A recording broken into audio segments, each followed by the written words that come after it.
শাহাদাত হুসাইন ভাই, সম্মানিত মেহমান হিসেবে আর উপস্থিত আছেন দামকুড়া থানার সম্মানিত সংগ্রামী সেক্রেটারি এবং দামকুড়া ইউনিয়নের সম্মানিত চেয়ারম্যান, ইউনিয়ন পরিষদ চেয়ারম্যান পদপ্রার্থী মাস্টার আতাউর রহমান ভাই, আজকের প্রোগ্রামের সম্মানিত সঞ্চালক দামকুড়া থানার সম্মানিত বাইতুল মাল সম্পাদক আব্দুল ওহাব ভাই, আজকের প্রোগ্রামের সম্মানিত সভাপতি দামকুড়া ইউনিয়নের সম্মানিত সংগ্রামী আমির আলমগীর হুসাইন ভাই, আমার পূর্বে জাতির বিবেক একজন অধ্যক্ষ বক্তব্য রাখলেন, অন্যান্য অতিথিবৃন্দ, আমার সামনে ভূমিষ্ঠ আমার আত্মার আত্মীয় দিনী ভাইরা, সকলের প্রতি সর্বকালের সর্বশ্রেষ্ঠ সম্ভাষণ, আসসালামু আলাইকুম ও রহমতুল্লাহি ওয়া বারাকাতুহু। ওয়ালাইকুম আসসালাম ওয়া রাহমাতুল্লাহ। কেমন আছেন আপনারা সবাই? আলহামদুলিল্লাহ। আলহামদুলিল্লাহ। ঈদের পরে তো প্রথম দেখা, তাই না? সকলকে ঈদ মোবারক। ঈদ মোবারক। আল্লাহ তাআলা আমাদের ঈদকে কবুল করুন, আল্লাহুম্মা আমিন। সম্মানিত উপস্থিতি, ইসলাম সর্বজনীন ধর্ম। ইসলাম মানুষকে দুনিয়াতে শান্তি দিতে পারে, ইসলামী মানুষকে মুক্তি দিতে পারে পরকালে। ইসলাম মানুষের মধ্যে শৃঙ্খলা নিয়ে আসতে পারে, ইসলাম মানুষের মধ্যে ইনসাফ নিশ্চিত করতে পারে, ইসলাম মানুষের অধিকার নিশ্চিত করতে পারে, ইসলামী মানুষের মানবিক মর্যাদা ফিরিয়ে দিতে পারে। এইটা যদি আমরা জানতে চাই, দুইটা ঈদের দিকে তাকালে আমরা সেটা বুঝি। কুরবান ঈদ আমরা করলাম, অথচ আল্লাহ তাআলা কি বলছেন? ফাকুলু মিনহা ওয়াদঈমুল কানিয়া ওয়াল মুতাররা।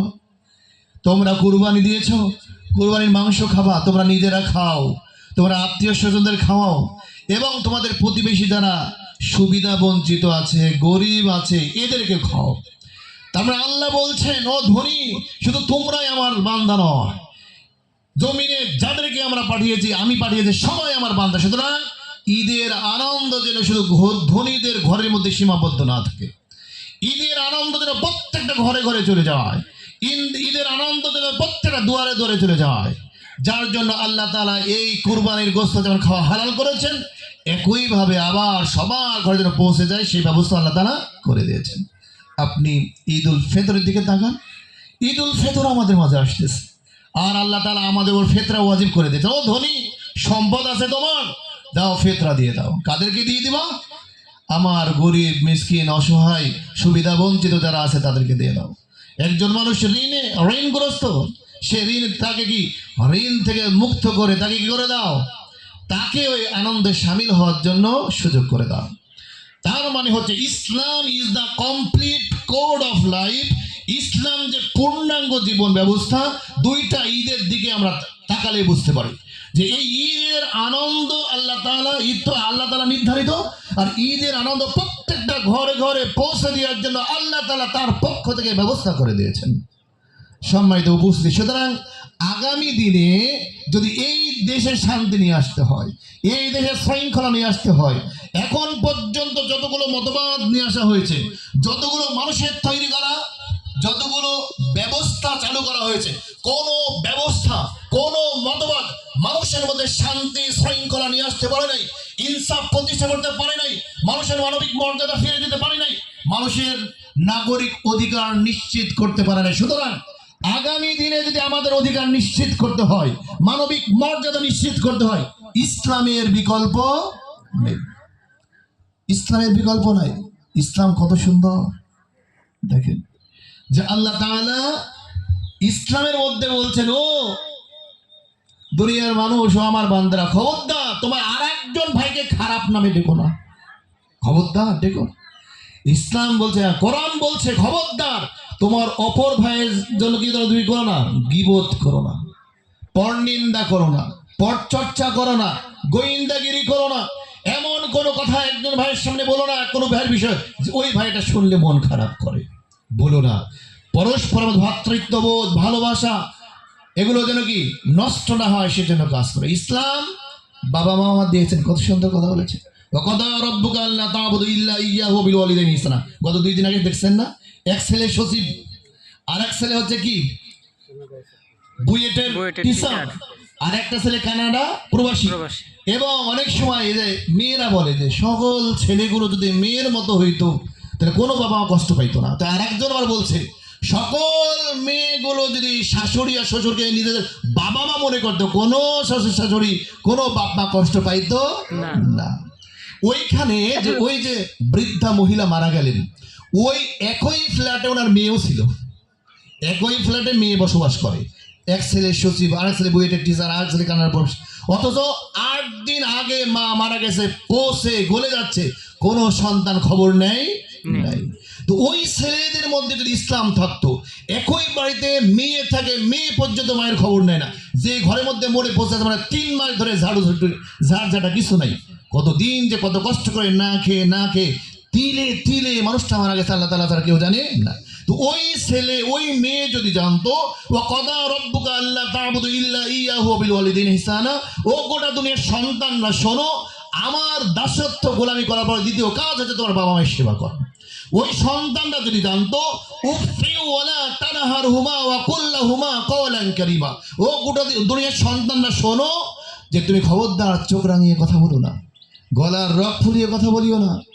তোমার কোনো কথার কারণে, আচরণের কারণে তোমার বাবা মা যদি শব্দ করে, আমি আল্লাহ তাআলা তোমার আমল নামার সকলগুলো কি করবো, নষ্ট করে দিব। আমরা যদি আল্লাহকে বলি ইয়া মাবুদ, বাবা মার সঙ্গে কথা কেমনে বলবো? আল্লাহ বলেন কওলান কারীমা, মিষ্টি মিষ্টি ভাষায় কথা বলো।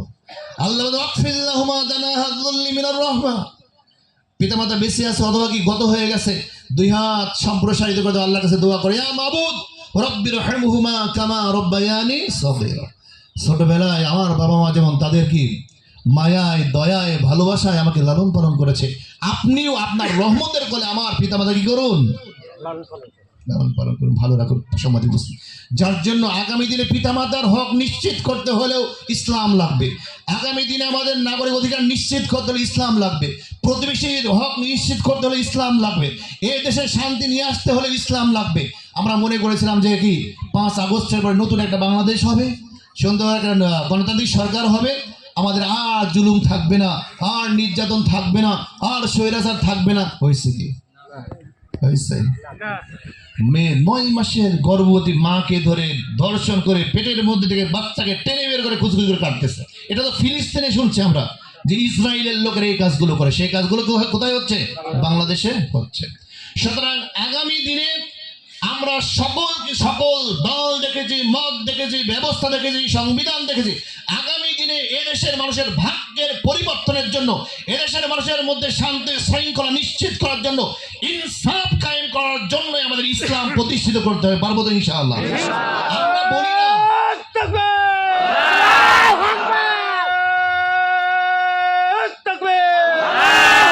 প্রিয় ভাইরা, আমরা বলি না যে আতাউর রহমান ভাইকে বিজয়ী করতে হবে, আমরা বলি না আমাদের প্রধান অতিথি শাহাদাত ভাইকে বিজয়ী করতে, আমরা বলি ইসলামের বিজয় হোক, ইসলামকে বিজয় করতে হবে। আমরা বলি কোরআনের বিজয় হোক, কোরআনকে বিজয়ী করতে হবে। কোরআন বিজয়ী হলে, ইসলাম বিজয়ী হলে মানুষের মধ্যে ইনসাফ কায়েম হবে, তবেই মানুষ প্রকৃত শান্তি পাবে। যার জন্য আল্লাহ তাআলা বারবার বলেছেন ইয়া আইয়ুহাল্লাযীনা আমানু দুখুলু ফিস-সিলমি কাফা, ও মুমিন ঈমানদার নামাজি তোমাদেরকে বলছি পরিপূর্ণভাবে ইসলামের মধ্যে দাখিল হয়ে যাও। ইয়া আইয়ুহাল্লাযীনা আমানু তাকুল্লাহ হাক্কা তুকাতিহি ওয়া লা তামুতুন্না ইল্লা ওয়া আনতুম মুসলিমুন, ও মুমিন ঈমানদার তোমাদেরকে বলছি, ঈমান কি করো? আল্লাহকে ভয় করার মতো করো, আল্লাহকে ভয় করার মতো করো। ঠিক আছে? যার জন্য সম্মানিত উপস্থিতি, আগামী দিনে দেশ এবং জাতির খিদমত করার জন্য, আল্লাহর জমিনে আল্লাহ তাআলার দ্বীন প্রতিষ্ঠার জন্য, ও যে আমাদের স্যার বললেন যে কি আলা লাহুল খালক ওয়াল আমর, সৃষ্টি যার, আইন চলবে তার। সুতরাং আল্লাহর আইন প্রতিষ্ঠিত করার জন্য আমরা কাঁধে কাঁধ মিলিয়ে পায়ে পা মিলিয়ে আমরা কাজ করবো। পারবো তো ইনশাআল্লাহ? এই জিহাদের অন্যতম একটি জিহাদ হচ্ছে আগামীতে যে নির্বাচন আসবে সেই নির্বাচনে আমরা ইসলামের পক্ষের শক্তিকে বিজয়ী করবো। পারবো তো ইনশাআল্লাহ? আল্লাহ তাআলা আমাদের সকল তৎপরতা আল্লাহ তাআলা সন্তুষ্ট অর্জনের জন্য কবুল করুন। ওয়া মা তাওফীকি ইল্লা বিল্লাহ। আসসালামু আলাইকুম ওয়া রাহমাতুল্লাহি ওয়া বারাকাতুহু।